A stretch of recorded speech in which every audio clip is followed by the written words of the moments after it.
My name's Angela. I'm from New South Wales, Australia. It's mid-morning here, but you wouldn't know it from our current surroundings.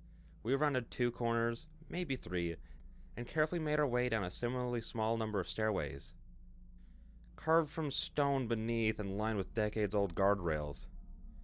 And we already lost all natural light. We have our handheld electric torches and the aid of little glowing lamps stationed at semi-regular intervals all around. But if they were to go out, we'd be plunged into total, unforgiving pitch black. And that would be a real shame to say nothing of the fear factor, because despite the anxious nature of our mission, our surroundings really are beautiful. The cave through which we walk are vast and open beyond description. Great pale stalactites hang like spires of some ancient, impossible city from the ceiling. To crane one's neck to look up at them treats you to an exciting and exhilarating sense of vertigo. The lamps I mentioned earlier glow in a number of soft colors, low greens, pale blues, and deep purples, and they alight the world around in a magical and mysterious way.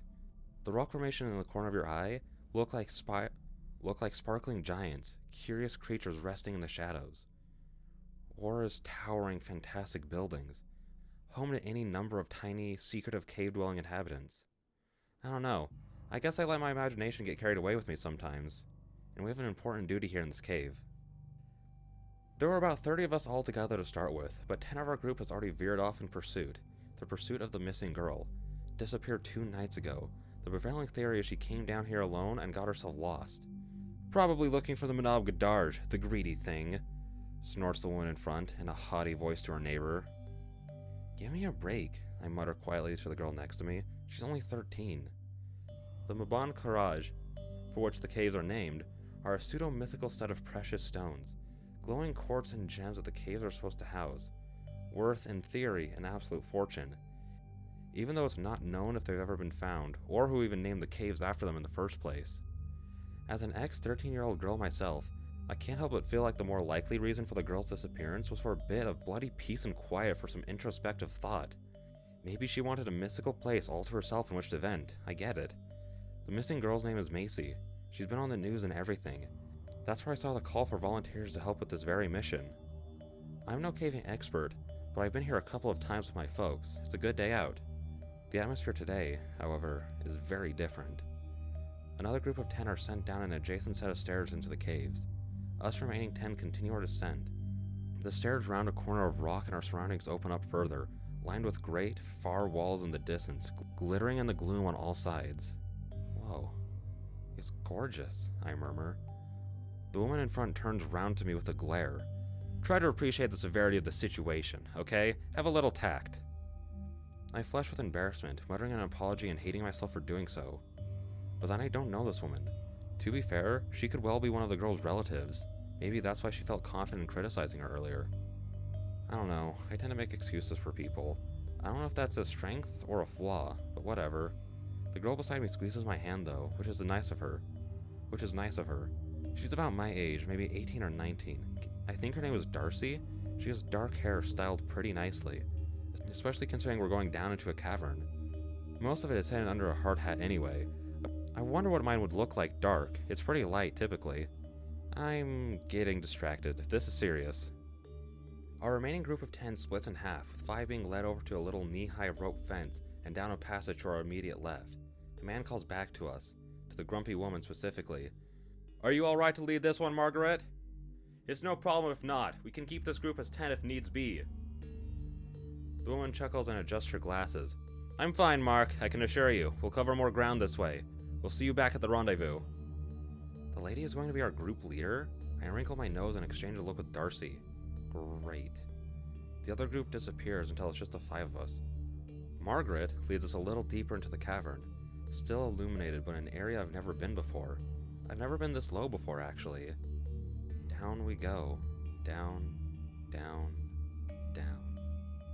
My heart is beating fast, but I don't really know why. I guess because I don't know what we're going to find down here. What if we do find the girl? What if she's dead? I push the thoughts aside. There's plenty of water down here. She could definitely still be okay. Margaret stops and swivels on her heels, and the rest of us shuffle to an awkward stop. Right, she says, clapping her hands. Do we all have our radios? Hard hat securely fastened? There was a general murmur of assurance. I want you all to pay very close attention to me as we descend further now. Is that understood? Yes? My word is as good as golden from here on out. Caves are dangerous places and not to be messed with. The other two members of our group are a couple of guys in their mid-20s. One of them chirps up. With respect, lady, are you qualified for this? She glares him down. I know these cowards like the back of my hand, she says coldly. You do well to show me some respect. The guy mutters something under his breath but does not properly respond. We're in the hunt of a young girl, Margaret says. So come on, sharpen up.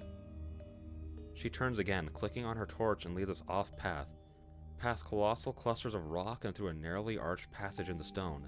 The little lamps are further apart here, and not so bright. One of them flickers, buzzing as we pass it. It throws jumping shadows up and across our surroundings. The light recedes and the shade grows. Darker and darker. Creepy, Darcy murmurs, shivering. Nonsense, Margaret replies from ahead. Stick close and there's nothing to be afraid of. Look out into every crevice. Keep those eyes peeled. Macy could well be down here somewhere. She's a bit of a retard if she got lost by these lamps, mutters the guy. They lead right back to the entrance. That's why we're going deeper, Margaret snaps back. What's your name, young man? Gaza. Gaza, Margaret repeats with disgust. Yeah, that's right, and this is Jamie. His mate nods to her, and to us, smiling. I smile back. Margaret mutters in response, unimpressed, leading us ever onward and downward. Excuse me, Margaret, I ask as we resume walking. She looks back over her shoulder. The lamps are really far apart now. I think we're reaching the edge of their reach. Yes, Angela, was it? Yeah, I reply. That's right. Did you know her, Macy, the missing girl? No, I didn't. What gave you that idea? I shrug. No reason. Margaret makes a little, noise, and beside me, Marcy points her torchlight up into her face, so I can see her rolling her eyes. The little lamps don't give off any heat, but the cave seems nonetheless to become much colder as we leave them behind. I wonder if Macy had anything warm on her when she came down. If she came down. She might not even be down here. But it's worth the search regardless. It's creepy enough in here with the torches and the safety of a group. I can't imagine how Macy might feel. Would she have brought a torch of her own? Or is she lost? Alone in the dark? It's so quiet. So bloody quiet. Our breathing sounds suddenly so much louder. Our footsteps are loud against the rock. My eyes dart constantly from left to right as flickering torchlight-thrown shadows catch my attention again and again. Jamie stops at the edge of a relatively steep drop and calls down into the gloom. Macy! He says loud with his hands around his mouth. You down there, girl? I presume that Margaret is going to scold him, but she does not. What happens instead, to my dismay, is Gaza creeping up behind his mate and shoving him hard in the back. Hey! Darcy calls out, and Margaret turns at once to witness Jamie expel a shocked gasp of breath and stumble forward over the edge. The humor drains from Gaza's face, and he throws a hand to try and correct his prank, to try and grab his friend by the shirt, but he isn't quite quick enough.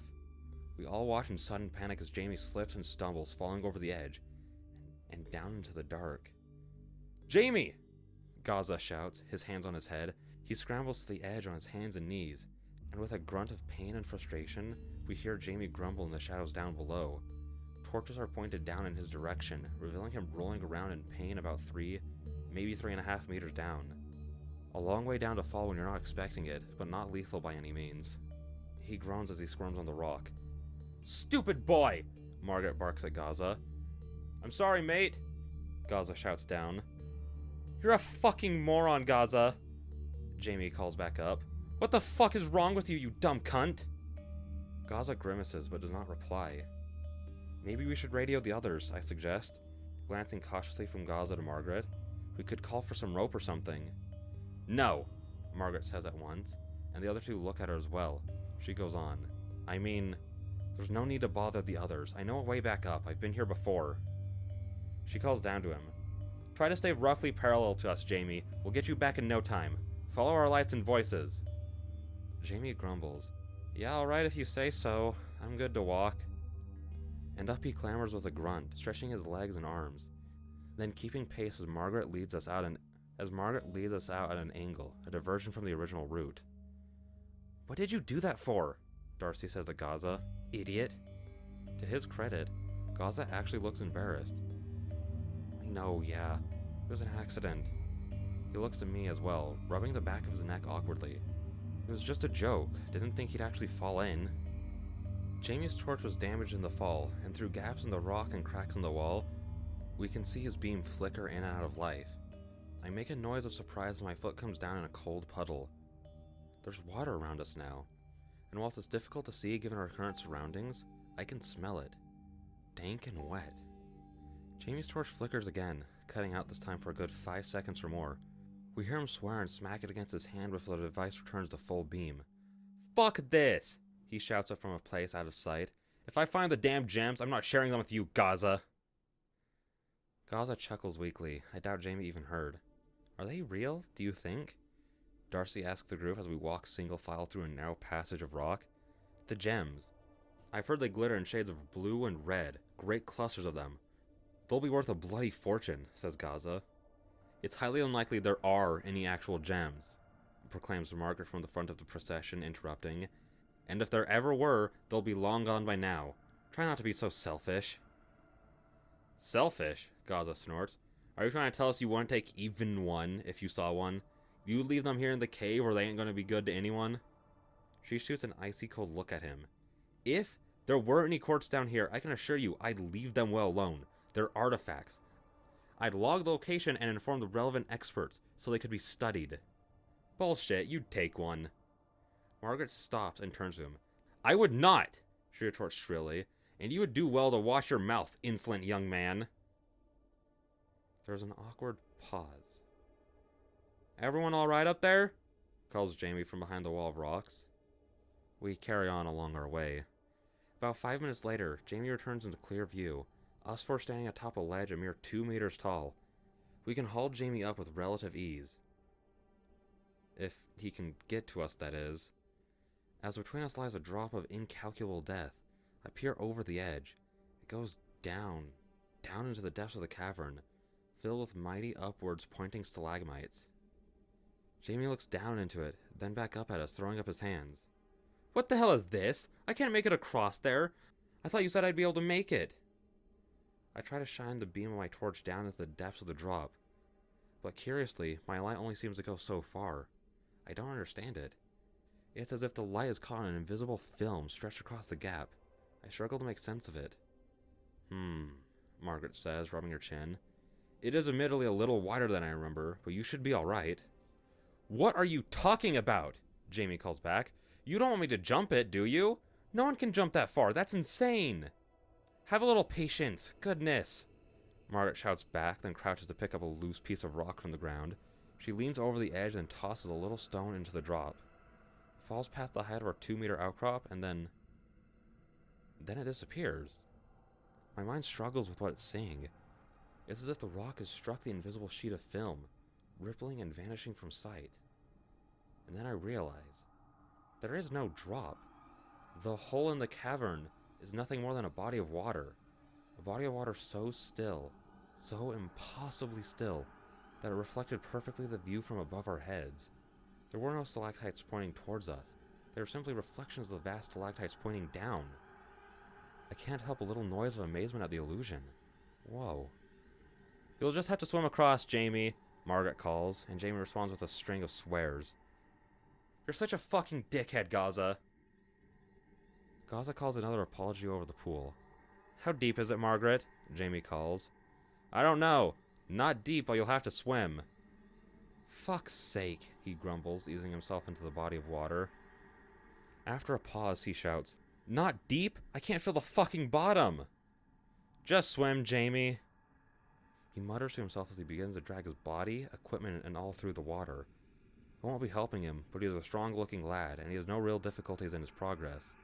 Illusion broken, the water has turned black and shivers with Jamie's movements. A breeze ripples the edge of the natural pool, little waves churning in Jamie's direction. Except there is no breeze. That's why the illusion worked in the first place. The air here is dead still. Listener, you might have experienced the next feeling. It's a rush of cold and deeply unpleasant panic. It's a fear that starts low and shivers its way up your body, It's the sort of feeling you are subject to when you realize you might have made a catastrophic mistake, or fucked up particularly badly in an important way. It's kind of what I feel like now, but it's more primal now, heightened by our alien surroundings. I try to speak out, but I can't. Down there in the darkness, something slithers through the water. I'm sure of it. Beneath the black surface of the little lake, there is movement. I finally force out the words, but I think Darcy might have seen it too. Jamie! I shout, and he looks up at me in shock. There's something in the water! Move! You have to move! And a faint light from an unknown source is made clear to us, reflected in the rippling on the surface. But its source is down in the watery deep.